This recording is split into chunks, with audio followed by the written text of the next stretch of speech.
Assalamualaikum warahmatullahi wabarakatuh. Halo semua, saya Rosyida Zulfa Nur Hamidah, mahasiswa Universitas Pancasakti Tegal, Prodi Ilmu Pemerintahan. Di sini saya akan menjelaskan materi mengenai sumber pendapatan asli daerah. Sebelum ke pembahasan sumber pendapatan asli daerah, saya akan menjelaskan apa itu pendapatan daerah. Menurut Peraturan Pemerintah Nomor 12 Tahun 2019 tentang Pengelolaan Keuangan Daerah, pendapatan daerah adalah semua hak daerah yang diakui sebagai penambah nilai kekayaan bersih dalam periode tahun anggaran berkenaan.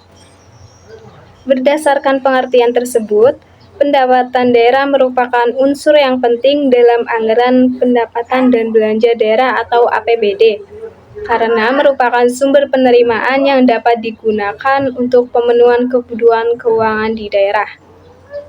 Pendapatan daerah juga berperan untuk melaksanakan perencanaan pemerintah daerah sebagai upaya untuk mengembangkan pembangunan dan meningkatkan perekonomian suatu daerah.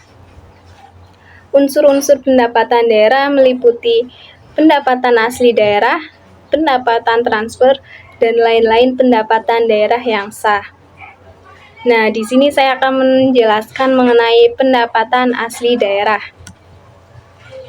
Menurut Undang-Undang Nomor 23 Tahun 2014 tentang Pemerintahan Daerah, pendapatan asli daerah adalah pendapatan yang diperoleh daerah yang dipungut berdasarkan peraturan daerah sesuai dengan peraturan perundang-undangan. Pendapatan asli daerah ini bertujuan untuk memberikan keleluasaan kepada daerah dalam menggali pendanaan dalam pelaksanaan otonomi daerah sebagai perwujudan dari asas desentralisasi. Selanjutnya ada sumber-sumber pendapatan asli daerah.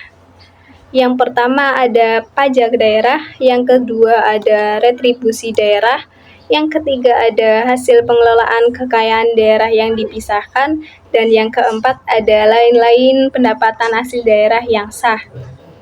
Nah, di sini saya akan membahas satu-satu apa saja sumber PAD ini. Yang pertama ada pajak daerah.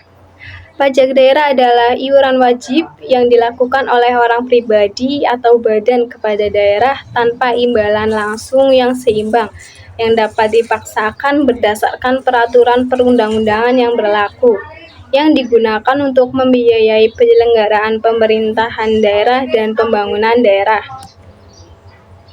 Prinsip umum dalam pajak daerah itu ada 4. Yang pertama ada prinsip keadilan. Prinsip keadilan ini menekankan keseimbangan berdasarkan kemampuan masing-masing subjek pajak daerah.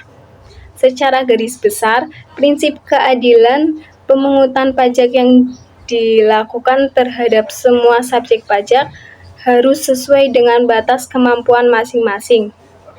Yang kedua ada prinsip kepastian. Dalam prinsip ini menekankan pada pentingnya kepastian bagi aparatur pemungut maupun wajib pajak. Dengan adanya kepastian, akan menjamin setiap orang untuk tidak ragu-ragu dalam menjalankan kewajiban membayar pajak daerah, karena segala sesuatu sudah diatur secara jelas. Yang ketiga ada prinsip kemudahan.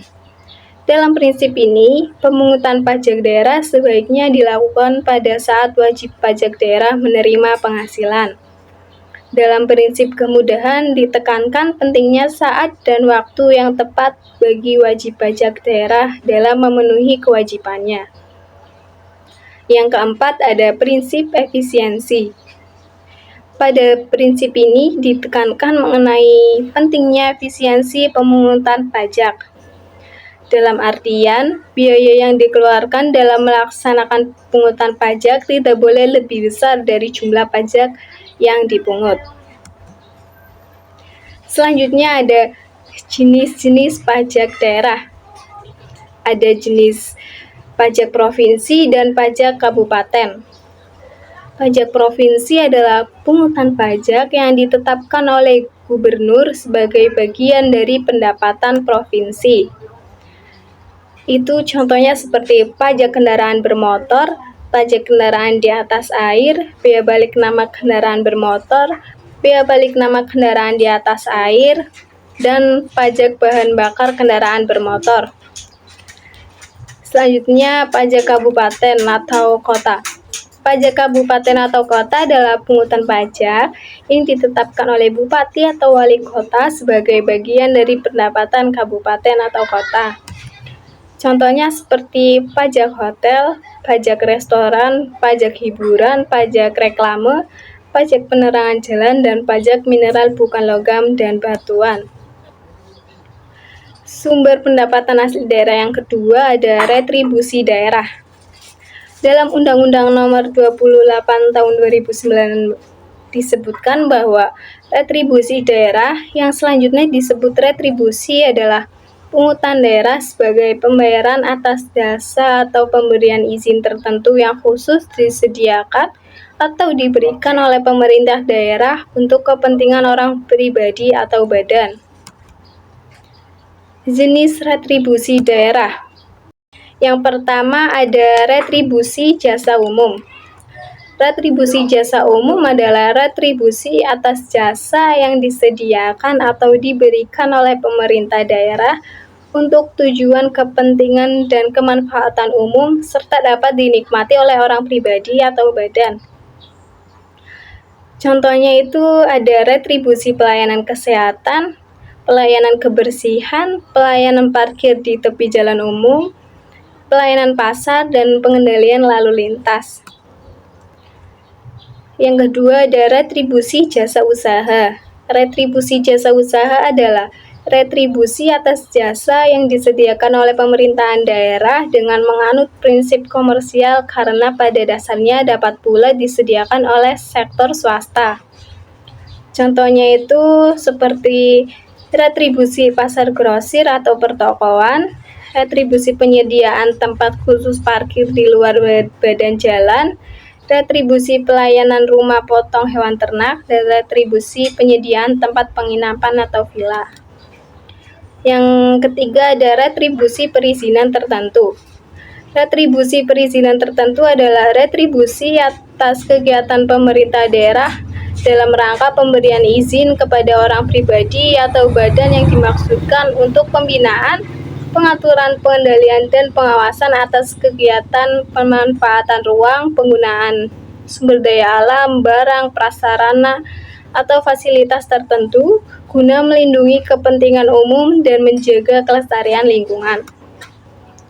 Contohnya itu ada retribusi izin mendirikan bangunan, retribusi penggunaan tenaga kerja asing, dan retribusi pengelolaan pertambangan. Sumber pendapatan asli daerah yang ketiga ada hasil pengelolaan kekayaan daerah yang dipisahkan.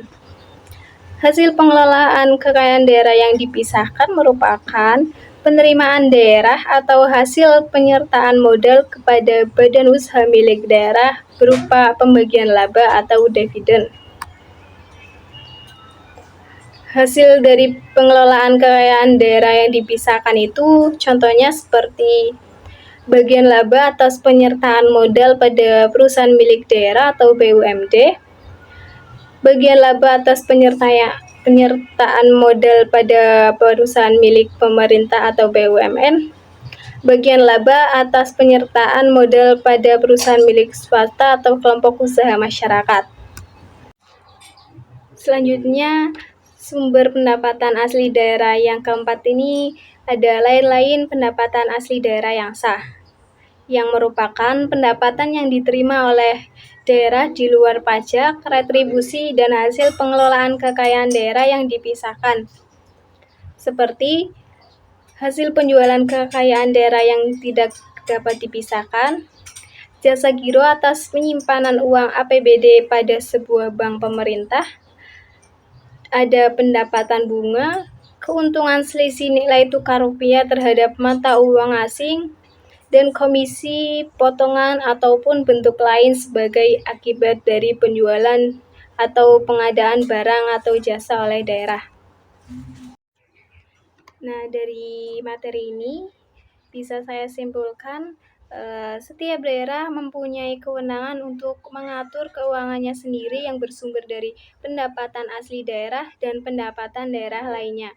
Apabila suatu daerah memiliki kemampuan untuk mengelola keuangannya sendiri, mencerminkan daerah tersebut mempunyai kemampuan dalam melaksanakan otonomi daerah. Untuk mengoptimalkan keuangan daerahnya, diperlukan keikutsertaan masyarakat dengan cara membayar pajak dan retribusi kepada pemerintah daerah. Selain itu, peran pemerintah dalam mengelola keuangan daerahnya harus efektif dan efisien agar mendukung pelaksanaan pembangunan daerah. Cukup sekian yang bisa saya sampaikan mengenai sumber pendapatan asli daerah. Terima kasih. Wassalamualaikum warahmatullahi wabarakatuh.